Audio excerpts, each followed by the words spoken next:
գործընկերներ, արդեն 15 անց բերման է ենթարկվել, այս թիվը փաստորեն ավելանում է, նախ 9 էր, հետո 11, հիմա արդեն տեղեկություն ստացանք, որ 15 անց բերման է ենթարկվել, ընդ որում փաստաբանների մի մասի աշխատանքը խոչընդոտվում է, նրանց թույլ չեն տալիս ներս մտնել եւ իրենց վստահորդների նկատմամբ իրականացնել ծառայություններ համապատասխան, որոշ փաստաբանների ահազանգերից հետո հաջողվել է այդուհանդերձ ներս մտնել, այս պահին տեղեկություն ունենք, որ մեկ անձի նկատմամբ մեղադրանք է ներկայացվել, էլի մեղադրանքը նույնն է, իբրև թե բարեգործական գործունեության արգելքը, սա արդեն ձեռագիր է, մենք արդեն կարող ենք հստակ ասել, որ իշխանությունը նպատակ ունի նմանատիպ գործողություններով փորձել իմիտացիա ստեղծել, թե ուժեղ Հայաստան կուսակցությունը բարեգործական գործունեության արգելքի միջոցով փորձում է հակաօրինական գործողություններ իրականացնել, այս շնչուքրեական գործերը մեկ նպատակ են հետապնդում, իրավապահ գործիքակազմով փորձել վախեցնել մեզ, սա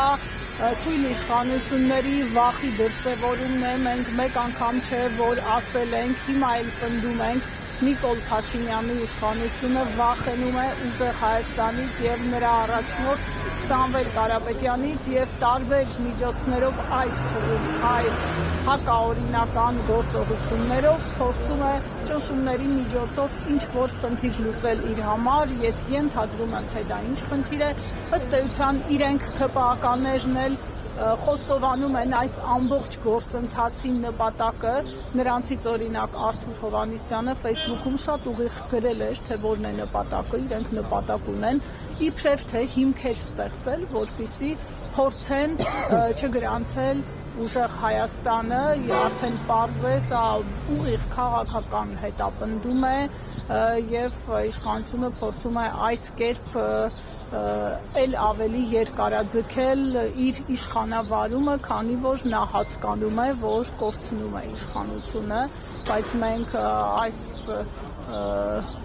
փոքրիկ վրեժխնդրությունից, այս գործողություններից չենք վախենում, մենք գնալու ենք մեր նախանշած ուղով եւ այս ամենը մեզ չի կանգնեցնելու։ Բայց ովքեր են այս մարդիկ։ Այս պահին կուսակցության անդամներ են, այս պահին մանրամասներ չեմ կարող հայտնել անունների վերաբերյալ, քանի որ ինչպես նշեցի, թիվը անընդհատ ավելանում է, Արտաշատի մեր գրասենյակի աշխատակիցներն են բերման ենթարկվածները,